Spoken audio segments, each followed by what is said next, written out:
जब भी आप अपनी किसी भी प्रकार की समस्याओं से उबरना चाहते हैं, छुटकारा पाना चाहते हैं, तो व्यक्ति को सबसे पहले अपने अहंकार को छोड़ना चाहिए, अपने अहंकार को तोड़ना चाहिए और यह देखना चाहिए कि वह जो परिवर्तन अपने अंदर कर रहा है, वह परिवर्तन बाहरी आवरण है या भीतरी भी है।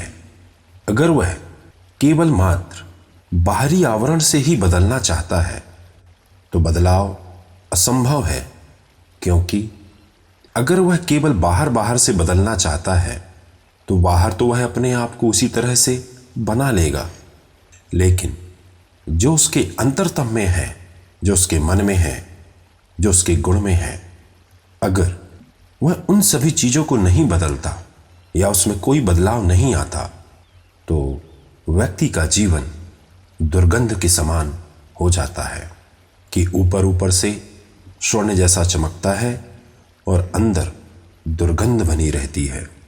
ठीक इसी तरह से बहुत से लोग कहते हैं मुझे यह करना है, मुझे वह करना है, ऐसा करना है, वैसा करना है, बस ऊपरी जितनी हवाई फायरिंग होती है वह सब करते रहते हैं, पर लेकिन जब बात अंतरतम की आती है तो वह पीछे हटने लगते हैं या वह इस बात को समझ ही नहीं पाते कि मैं तो सिर्फ बाहर से बदल रहा हूं, मेरे अंतरतर में कोई भी बदलाव नहीं है।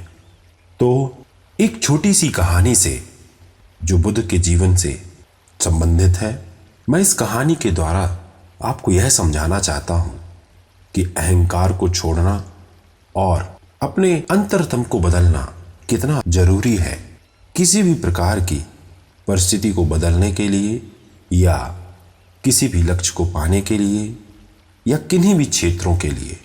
भगवान गौतम बुद्ध श्रावस्ती के जेतवन में विहरते थे। श्रावस्ती के नगर द्वार पर बसे हुए केवट गांव के मल्लाहों ने अचरवती नदी में जाकर जाल फेंक कर एक स्वर्णवर्ण की अद्भुत मछली को पकड़ा। अद्भुत थी मछली, स्वर्णवर्ण था उसका, जैसे सोने की बनी हो।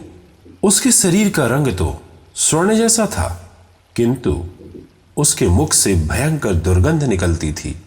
मल्लाहों ने इस चमत्कार को जाकर श्रावस्ती के महाराजा को दिखाया।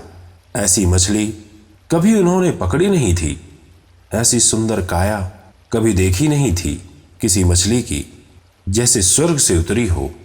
और साथ ही एक दुर्भाग्य भी जुड़ा था उस मछली के पीछे। उसके मुंह से ऐसी भयंकर दुर्गंध निकलती थी, वैसी दुर्गंध भी कभी नहीं देखी थी, जैसे भीतर नरक भरा हो। बाहर स्वर्ण की देह थी और भीतर जैसे नरक। राजा भी चकित हुआ, न उसने सुना था कभी, न देखा था। ऐसी मछली पुराणों में भी नहीं लिखी थी। बुद्ध गांव में ठहरे हैं। राजा उस मछली को एक द्रोणी में रखकर भगवान के पास ले गया। सोचा चले उनसे पूछें, शायद कुछ राज मिले। उस समय मछली ने मुख खोला, जिससे सारा जेतवन दुर्गंध से भर गया। जहां बुद्ध ठहरे थे, जिन वृक्षों की छाया में, वह सारा जेतवन दुर्गंध से भर गया। ऐसी भयंकर उसकी दुर्गंध थी। राजा ने भगवान के चरणों में 3 बार प्रणाम कर पूछा, भंते, क्यों उसका शरीर स्वर्ण जैसा किंतु मुख से दुर्गंध निकलती है? यह द्वंद्व कैसा, यह द्वैत कैसा? स्वर्ण की देह से तो सुगंध निकलनी थी, और अगर दुर्गंध ही निकलनी थी तो देह स्वर्ण की नहीं होनी थी। यह कैसा अजूबा? आप कुछ कहें। भगवान ने अत्यंत करुणा से उस मछली की ओर देखा और बड़ी देर चुप रहे, जैसे कि और लोक में खो गए, और फिर बोले, महाराज, यह मछली कोई सामान्य मछली नहीं है। इसके पीछे छिपा है एक लंबा इतिहास। यह काश्यप बुद्ध के शासन में कपिल नामक एक महापंडित भिक्षु था। यह त्रिपिट कधर था, ज्ञानी था, बड़ा तर्कनिष्ठ, बड़ा तर्क कुशल। स्मृति इसकी बड़ी प्रगाढ़ थी और उतना ही अभिमानी था। अहंकार भी बड़ा तीक्ष्ण था, तलवार की धार की तरह था।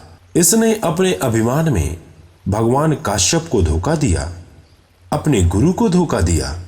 उन्हें छोड़ा ही नहीं वरन उनके विरोध में भी संलग्न हो गया। जो इसने बहुत दिनों तक एक बुद्ध पुरुष का सत्संग किया था और उनके चरणों में बैठा था और उनकी छाया में चला था, उसके फल से इसे स्वर्ण जैसा वर्ण मिला है। ऐसे देह तो इसकी स्वर्णमयी हो गई, क्योंकि बाहर बाहर से यह उनके साथ था, लेकिन आत्मा से चूक गया। बाहर तो सुंदर हो गया, लेकिन भीतर कुरूप रह गया। बाहर तो बुद्ध पुरुष के साथ रहा, भीतर भीतर विरोध को संजोता रहा। तो बाहर सुंदर हुआ, भीतर कुरूप रह गया। बाहर स्वर्ण हुआ, भीतर सिवाय दुर्गंध के और कुछ भी नहीं है। बाहर तो बुद्ध की छाया का परिणाम है, भीतर यह जैसा है वैसा है। उस अंतर कुरूपता के कारण ही इसके मुख से भयंकर दुर्गंध निकल रही है। इसी मुख से इसने काश्यप भगवान का विरोध किया था और भली भांति जानते हुए कि यह गलत है, फिर भी विरोध किया था। यह दुर्गंध उस दगाबाजी और धूर्तता और अहंकार की गवाही दे रही है। राजा को इस कथा पर भरोसा ना हुआ। हो भी तो कैसे हो, यह कथा कल्पित सी मालूम पड़ती है। फिर प्रमाण क्या है, फिर गवाही कहाँ है? वह बोला, आप इस मछली से कहलवाएं तो मानो। भगवान हंसे और अब करुणा से उन्होंने उस राजा की ओर देखा, वैसे ही जैसे पहले मछली की ओर देखा था। और वे मछली से बोले, याद कर, भूले को याद कर, तू ही कपिल है, तू ही वह भिक्षु है जो महाज्ञानी था, जो काश्यप बुद्ध के चरणों में बैठा था, जो उनकी छाया में उठा। मछली बोली, हाँ भंते, मैं ही कपिल हूं। और उसकी आंखें आंसुओं से भर गईं, गहन पश्चाताप और गहन विषाद से। और उस क्षण एक अपूर्व घटना घटी। आंसू भरी आंखों के साथ बुद्ध के समक्ष वह मछली तत्क्षण मर गई। उसकी मृत्यु के क्षण में उसका मुंह खुला था, लेकिन दुर्गंध विलीन हो गई थी। जीते जी दुर्गंध आ रही थी, मरकर तो और भी आनी थी। मरकर तो उसमें भी दुर्गंध आने लगती है जिनमें दुर्गंध नहीं होती। लेकिन यह अपूर्व हुआ, मछली मर गई, मुंह खोले, आंख में आंसुओं से भरे पश्चाताप, लेकिन पश्चाताप ही उसे नहला गया, धो गया, पवित्र कर गया। उस पश्चाताप के क्षण में उसका अहंकार गल गया। किसी और बुद्ध के समक्ष अहंकार लेकर खड़ी थी, आज किसी और बुद्ध के समक्ष क्षमा मांग ली। वे आंसू पुण्य बन गए, वह मछली मर गई। इससे सुंदर क्षण मरने के लिए और मिल भी ना सकता था। एक सन्नाटा सा छा गया। सारे भिक्षु इकट्ठे हो गए थे मछली को देखने। फिर यह भयंकर दुर्गंध, जो दूर दूर थे, जिन्हें पता भी ना था, वे भी भागे आए कि क्या बात है, इतनी भयंकर दुर्गंध कैसे उठी। फिर महाराजा को देखा, फिर बुद्ध के ये अद्भुत वचन सुने, और फिर मछली को बोलते देखा। और यही नहीं, फिर मछली को मरते देखा और रूपांतरित होते देखा। मृत्यु जैसे समाधि बन गई। और यह भी देखा चमत्कार की जीते जी दुर्गंध से भरी थी, मरते दुर्गंध विदा हो गई। इतना ही नहीं, जैसे ही पुरानी दुर्गंध धीरे धीरे हवा के झोंके ले गए, उस मरी हुई मछली से सुगंध आने लगी। जेतवन जैसे पहले दुर्गंध से भर गया था, वैसे ही एक अपूर्व सुगंध से भर गया। वे भिक्षु पहचानते थे भली भांति वह सुगंध कैसी थी। यह बुद्धत्व की सुगंध थी, जैसे बुद्ध से आती थी। मछली उपलब्ध होकर मरी। एक क्षण में क्रांति घड़ी। क्रांति जब घटती है तो क्षण में घट जाती है। बोध की बात है।